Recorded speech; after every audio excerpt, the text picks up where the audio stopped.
দেখতে দেখতে প্রায় 1 মাস কেটে গেল। ইউসুফের দোকান দিন দিন খুব চলতে লাগলো। এবার ইউসুফ তার পুরনো ঠেলার জায়গায় একটা বেশ ভালো রেস্টুরেন্ট খুলে ফেললো, যেখানে সমোসার সঙ্গে সঙ্গে গরম জিলিপি, মিষ্টি দই, কচুরি আর নানা রকম খাবার পাওয়া যেত। ইউসুফের সমোসার নামটা দূর দূর পর্যন্ত ছড়িয়ে গেল। আশপাশের গ্রামের লোকজনও তার এখানে সমোসা আর জিলিপি খেতে ছুটে আসতো। ইউসুফের এ ব্যাপারে কোনো ধারণাই ছিল না, কিন্তু আসতে যেতে রাজ্জাক ইউসুফের রমরমা দোকান দেখে মনে মনে জ্বলে পুড়ে যাচ্ছিল। একদিন রাজ্জাক মনে মনে বিড়বিড় করলো, দেখো তো, কাল পর্যন্ত এই ইউসুফের ঘরে খাওয়ার টান ছিল, সমোসার দোকান খুললো কি এখন তো টাকা ছাপাচ্ছে। রোজ ওর ঠেলায় এত ভিড় লেগে থাকে, বুঝি না লোকজন ওর সমোসায় এমন কি পায়। চলো আজ আমিও একটা খেয়ে দেখি।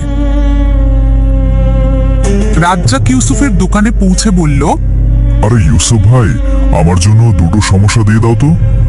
হ্যাঁ হ্যাঁ রাজ্জাক ভাই, কেন নয়, বসো। রাজ্জাক সমোসা খেলো আর মনে মনে বিড়বিড় করলো, এমন বিশেষ কিছুই তো নেই এই সমস্যায়, নিশ্চয়ই কোনো জাদু টোনা করে এই ইউসুফ, তাই ওর সমস্যা এত বিক্রি হয়। এই ভেবে রাজ্জাক সেখান থেকে চলে গেল। এভাবেই প্রায় 6 মাস কেটে গেল, কিন্তু ইউসুফের উন্নতি রাজ্জাকের চোখে কাটার মতো বিদ্ধ। একদিন সন্ধ্যায় রাজ্জাক ইউসুফের ঘরের সামনে দিয়ে যাচ্ছিল, তখন তার কানে ইউসুফের নিজের স্ত্রীর সঙ্গে কথাবার্তা এলো। সে চুপচাপ জানলার নিচে লুকিয়ে শুনতে লাগলো। আয়শা, যদি এই ঘরে আম্মির দোয়া না থাকতো আর এখানে রাখলে আমাদের জিনিস শেষ না হতো, তাহলে হয়তো আমরা আজ এত বড় কারবার কখনো দাঁড় করাতে পারতাম না। হ্যাঁ গো, এসবই আম্মির দোয়া আর আপনার ভালো কাজের ফল। এটা শুনতেই রাজ্জাক সব কথা বুঝে গেল আর মনে মনে কুটিল হাসি হেসে বলল, আচ্ছা, তাহলে এটাই ইউসুফের সাফল্যের আসল রহস্য। ও তার মায়ের ঘরের জন্যই এগিয়ে যাচ্ছে। তাহলে ঠিক আছে, আমি এই ঘরে আগুন লাগিয়ে দিই। না ঘর থাকবে, না ইউসুফের এই জৌলুস।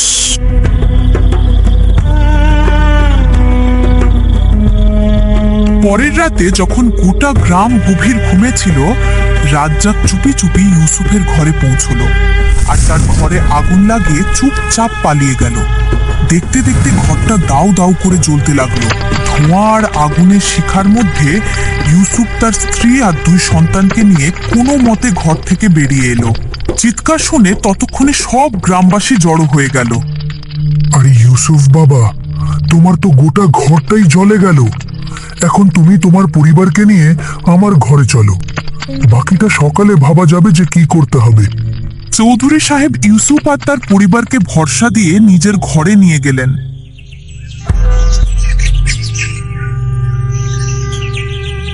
পরদিন চৌধুরী সাহেব সকাল সকাল কোথাও গিয়েছিলেন। যখন ফিরলেন তখন ইউসুফকে বললেন, ইউসুফ বাবা, জানা গেছে যে তোমার ঘরে কে আগুন লাগিয়েছিল।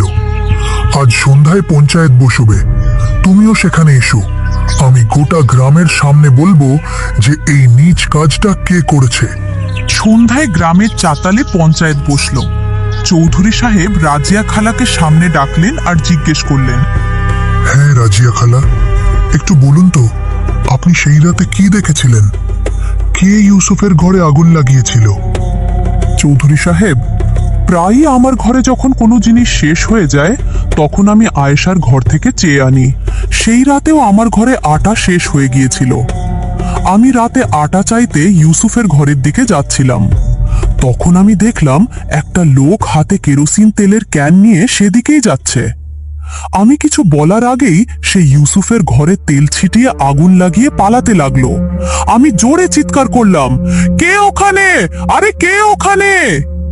আমার আওয়াজ শুনে লোকটা ঘুরে তাকালো, আর ঠিক তখনই আমি তার মুখটা স্পষ্ট দেখে নিলাম। চৌধুরী সাহেব, সে আর কেউ নয়, এই রাজ্জাকই ছিল।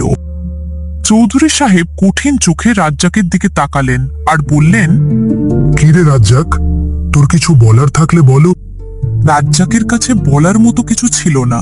তার মুখ লজ্জায় ঝুঁকে গেল, কারণ তার সব গোপন কথা গোটা গ্রামের সামনে খুলে গিয়েছিল।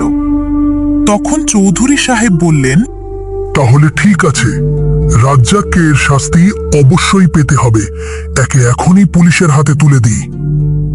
না না চৌধুরী সাহেব, আমার খুব বড় ভুল হয়ে গেছে। আমার উপর দয়া করুন, আমাকে মাফ করে দিন। ইউসুফ ভাই, আমাকে মাফ করে দাও। আমারও ছোট ছোট বাচ্চা আছে, আমার বউ আছে। যদি আমি জেলে চলে যাই তাহলে ওদের পেটকে ভরবে। তুই মাফ পাওয়ার যোগ্য নস রাজ্জাক। তুই হিংসায় অন্ধ হয়ে একটা ভালো মানুষের ঘর জ্বালিয়ে দিলি। তোকে তো জেলে যেতেই হবে। তখনই ইউসুফ এগিয়ে এসে বলল, না চৌধুরী সাহেব, একে পুলিশের হাতে তুলে দেবেন না। এ আমার পুরনো বন্ধু। এক সময় আমরা একসঙ্গে জঙ্গলে কাঠ কাটতাম। আমি মানছি যে খুব বড় ভুল করেছে, কিন্তু কোনো ব্যাপার না, আমি একে মাফ করে দিলাম। আর রইল আমার ঘরের কথা, তো কোনো ব্যাপার না, আমি তাড়াতাড়ি সেখানে আবার নতুন ঘর বানিয়ে নেব। আর আমার আম্মির ঘরটাও আবার বানিয়ে নেব। ঘর তো আবার তৈরি হয়ে যাবে, কিন্তু একটা মানুষের জীবন জেলে নষ্ট হয়ে গেলে তার ফিরবে না। ইউসুফের এই কথাগুলো শুনে গোটা পঞ্চায়েতের চোখ ভিজে এলো।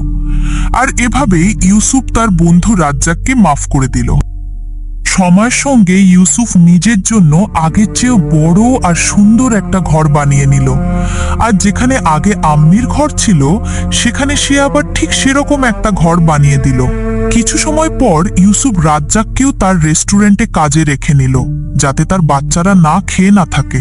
রাজ্জাকও তার ভুলের জন্য সত্যি সত্যি লজ্জিত ছিল, আর এখন ইউসুফের সবচেয়ে বিশ্বস্ত সঙ্গী হয়ে উঠেছিল। এভাবেই সেই গরিব সমোসাওয়ালা শুধু নিজের ভাগ্যই বদলাল না, বরং ক্ষমা আর ভালোবাসা দিয়ে একটা শত্রুকেও নিজের করে নিল, আর সুখে শান্তিতে নিজের জীবন কাটাতে লাগলো।